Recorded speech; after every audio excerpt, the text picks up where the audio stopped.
तो आज second Saturday था और मेरी स्कूल की छुट्टी थी, तो मैं सुबह सुबह लाइब्रेरी आ गई थी पढ़ने के लिए। मैंने सोचा 2 दिन अभी मेरे पास, तो मैं काफ़ी अच्छे से मॉक पीवाईक्यू ये सारी चीज़ों पे फोकस कर सकती हूँ।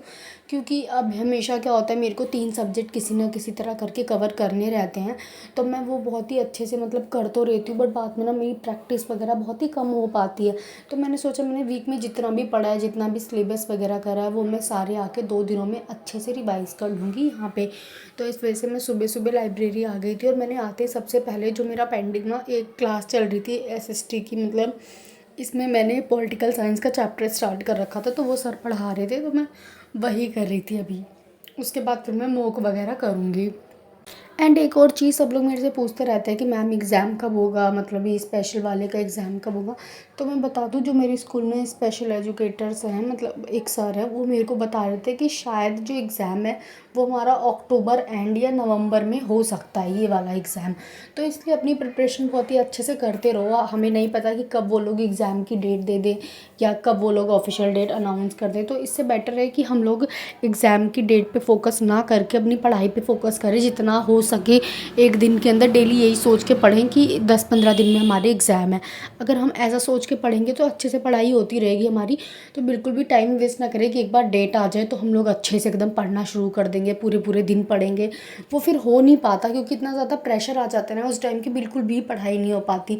तो इससे बेटर तो यही है कि हम लोग पहले से ही पढ़ते रहें, वही मान के पढ़े कि मतलब 10-15 दिन में हमारा एग्ज़ाम है। मेरे को तो सर ने यही बताया कि मतलब अक्टूबर या नवंबर में हमारे एग्ज़ाम हो सकते हैं। तो मैं तो वैसे भी डेली यही सोच के पढ़ती हूँ कि 10-15 दिन में एग्ज़ाम हो ही जाएगा, ऐसा ही तो मैं कर लेती हूँ। तो आपको भी अपनी मतलब बिल्कुल भी कंसिस्टेंसी ख़राब नहीं करनी, वो डेली डेली कि ये बाद में कर लेंगे, बाद में कर लेंगे, ये नहीं करना। डेली अच्छे से फोकस करना है। और मैं अपनी हर एक वीडियो में बोलती हूँ, आपको पार्ट बी पे और पार्ट ए पे दोनों पे फोकस करना है। ऐसा नहीं है आप पार्ट ए अच्छे से कर ले, पार्ट बी छोड़ दे, या आप ये सोचें कि पार्ट बी तो बहुत ज़्यादा इजी है, वो आराम से हो जाएगा, उसमें तो बस थ्योरी थ्योरी है, उसको हम बाद में पढ़ लेंगे। अब सही बताऊँ तो पार्ट बी आपको बहुत ही अच्छे मार्क्स दिलवा सकता है, क्योंकि स्पेशल वाला है, पूरी थ्योरी है उसके अंदर। आपको सारी डिसेबिलिटी वगैरह पढ़नी है, मतलब सारी नॉर्मल चीज़ें पढ़नी है। तो अगर आप लोग पार्ट बी बहुत ही अच्छे से कर लेते हैं, तो आपके अगर 100 में से 80 या 90 मार्क्स मान लो वहाँ से आ गए, बाकी सब्जेक्ट में आपके भी अच्छे मार्क्स आ गए, और बाकी सब्जेक्ट भी अगर आप लोगों ने अच्छे से कर लिया, मान लीजिए आपके 13-14 या 15 ऐसे ऐसे मार्क्स आ गए, तो भी आपका हो जाएगा।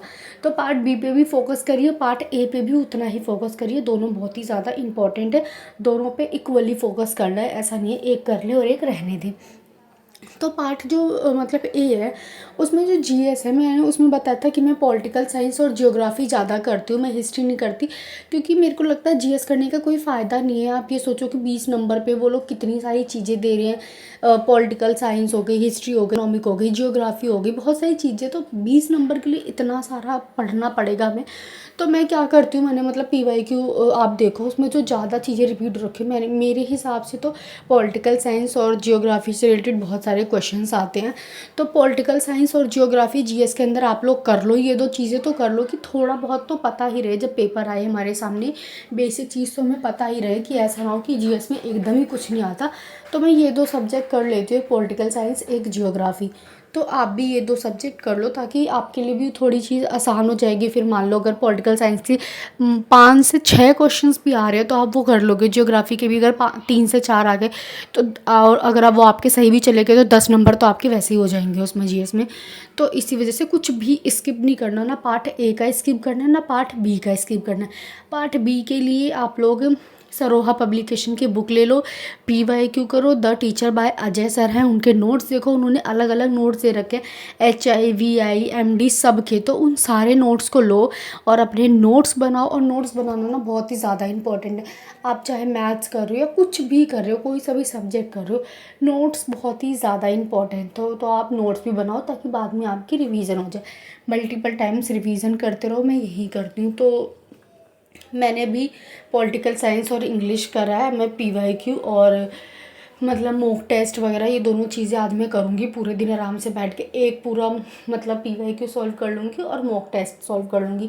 तो सैटरडे संडे अपना ऐसा मतलब सॉल्व करने वाला या प्रैक्टिस डे बना लो, कि मतलब पूरे वीक हम लोग जो भी पढ़ेंगे उसको सैटरडे संडे उसी चैप्टर से रिलेटेड प्रैक्टिस करेंगे, पीवाईक्यू मॉक वगैरह सारी चीज़ें, ताकि वो चीज़ें आपको क्लियर हो जाए और आप लोग भूलो ना। वैसे भी मैं बीच बीच में करती रहती हूँ अगर मेरे को टाइम मिल जाता है, बस सैटरडे संडे में अपना वीकली ऐसे ही करती हूँ कि मतलब मेरे को ज़्यादा प्रैक्टिस करनी है, PYQ वगैरह करना है। तो आप लोग भी ऐसे प्लान कर सकते हो। So that's all for today and subscribe for more.